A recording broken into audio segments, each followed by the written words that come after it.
It is Women's History Month, a time when we highlight the female contributions that built this country. And this morning, we are focusing on a woman that often goes overlooked when it comes to aviation history. Matt Gregory explains how one woman broke through the glass ceiling, but also the race barrier to become a pilot. But most Americans have barely heard her name. Remember her name, it's Bessie Coleman.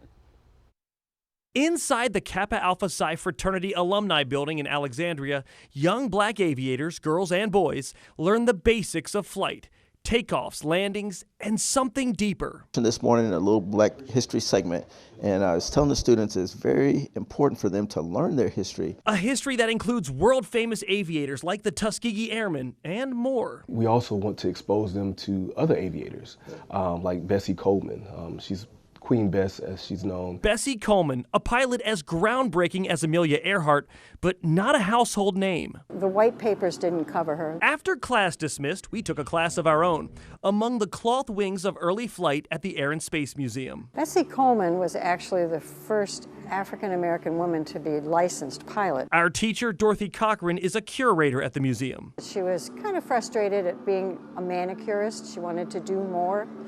And her brothers just said, well, we saw women flying in France. Coleman's aerial journey started in Chicago in the 1920s, a time in America where it's unheard of for a woman, let alone a black woman, to be a pilot.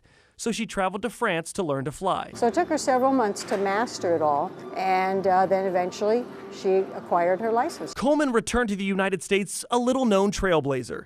For the next 5 years, she put on aerial shows and lectures about flight across the country. She inspired an entire country of what could be possible up until her death in an aerial accident in 1926.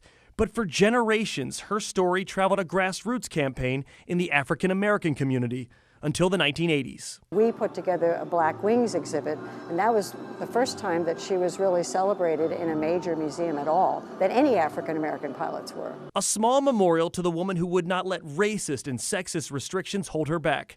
And today, Queen Bess represents more than a historic first. She charted a path for children like these young pilots to follow. And the history is very powerful because it can inspire you, it can motivate you, it gives you the will to go on when you face obstacles that are naturally going to come your way. Matt Gregory, WUSA 9. During the renovations to the Air and Space Museum, the Black Wings exhibit has not been on display, but the curator tells us it's a cornerstone of future exhibits. Love it. And that's why history is important.